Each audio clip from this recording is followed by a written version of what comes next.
મેષ રાશિ અલયવાળા તૈયાર થઈ જાઓ. તમારું સુપરચાર્જ વર્ષ આવી રહેલું છે 2026. તમારી છુપાયેલી વણ ઓળખાયેલી અનઆઇડેન્ટિફાઈડ શક્તિઓ અસલ બહાર આવવાની છે ભાઈ.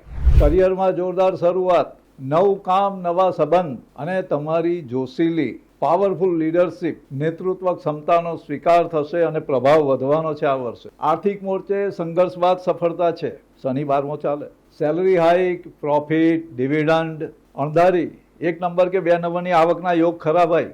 ધંધાકીય જો પ્રવાસ હોય તો એ ફાયદાકારક રહેવાના છે. એમ ફરવા જાવ તો મજા આવશે. ફરવાના યોગ છે આ વર્ષે મેષ રાશિ. પ્રેમ સંબંધ, રોમાંસ એ બધામાં નવી ચમક આવવાની આ વર્ષે. જેમના લગ્ન નથી થયા, અવિવાહિત છે, સિંગલ છે, એ લોકોને પરફેક્ટ મેચ આ વર્ષે ફર્સ્ટ હાફમાં મળવાના છે. સંજોગ છે ભાઈ. દાંપત્ય જીવન અને સંબંધોમાં સમજદારી વધવાની છે. જેમના લગ્નને ઘણો સમય થઈ ગયો એવા યુગલોએ એકબીજા સાથે સમજદારી રાખવી જોઈશે. ધીરજ કેળવવી પડશે. જતું કરવાની ભાવના આ વર્ષે તમને ફાયદામાં રાખશે ભાઈ. તબિયત ટકાટક રહેવાની, હાઈ એનર્જી છે તમારામાં. જોકે ઉતાવળે અને પેનિકમાં કામ કરો તો સ્ટ્રેસ વધવાનું, માથું ભારે થઈ જાય, શરીર પસીનો આવી જાય, છાતીમાં બેચેની લાગે, એવું બધું થાય પેનિકને લીધે. તો આ વર્ષે થોડો પોઝ લેવાનો, અટકીને કામ કરવાના, ભાગાદોડી ઓછી કરવી. માર્ચ, જુલાઈ અને ઓક્ટોબર આ 3 મહિનામાં જે તક મળે એ ઝડપી લેવાની. સૂર્યનારાયણને જળ ચડાવો.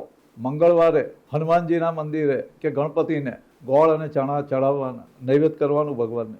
એટલે 2026નું વર્ષ મેષ રાશિ માટે સાડાસાતીના સંઘર્ષ સાથે એક્શન, સફળતા અને વિકાસ, ગ્રોથનું વર્ષ ગણાય. ડિટેલ વિડીયો મેષ રાશિનું રાશિફળ એ અમારી હિન્દી યુટ્યુબ ચેનલ પર આપેલો છે, એ જોઈ લેવા વિનંતી. ચેનલની લિંક અમારી પ્રોફાઇલમાં આપેલી છે.